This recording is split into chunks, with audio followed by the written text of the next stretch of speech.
Hi guys, welcome back to my channel యామ్ని 5807. ఈ వీడియోలో మనం వచ్చేసి కార్తీక మాసం ఎప్పుడు స్టార్ట్ అవుతుంది, కార్తీక సోమవారాలు ఎన్ని, కేదార్ నోములు ఎప్పుడు చేసుకోవాలి అనేవి చూద్దాము. అన్ని మాసాల్లో అత్యంత ప్రీతికరమైన మాసమే ఈ కార్తీక మాసం. కార్తీక మాసం అంటే శివుడికి ఎంతో ఇష్టం.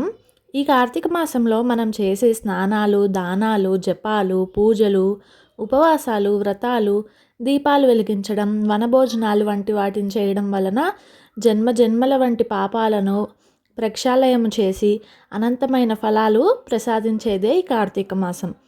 కార్తీక మాసం మనకు ఈ 2025లో అక్టోబర్ 22 బుధవారం పాడ్యమిన మొదలయ్యి నవంబర్ 20 కార్తీక అమావాస్యతో ముగుస్తుంది. ఈ కార్తీక మాసంలో మనకు 4 సోమవారాలు అయితే వచ్చినాయి. అవి మొదటిది అక్టోబర్ 27, రెండవ సోమవారం నవంబర్ 3, మూడో సోమవారం నవంబర్ 10, అలాగే ఆఖరిది 4వ కార్తీక సోమవారం వచ్చేసి నవంబర్ 17. కార్తీక పౌర్ణమి నవంబర్ 5వ తేదీ బుధవారం అయితే వచ్చిందండి. కేదార్ నోములు కూడా ఈరోజే నోచుకుంటారు.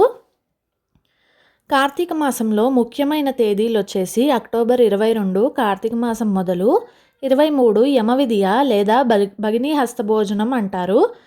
అక్టోబర్ 25 శనివారం నాగుల చవితి, అక్టోబర్ 30 కోటి సోమవారం, అలాగే నవంబర్ 2 ఆదివారం క్షీరాబ్ది ద్వాదశి, దీన్నే చిలుక ద్వాదశి అని కూడా అంటారు. నవంబర్ 5 కార్తీక పౌర్ణమి, నవంబర్ 20 కార్తీక అమావాస్య. దీనితో మనకు కార్తీక మాసం అనేది ముగుస్తుందండి. ఇలాంటి మరెన్నో వీడియోస్ కోసం నా ఛానల్ని సబ్స్క్రైబ్ చేసుకోండి. Thank you for watching.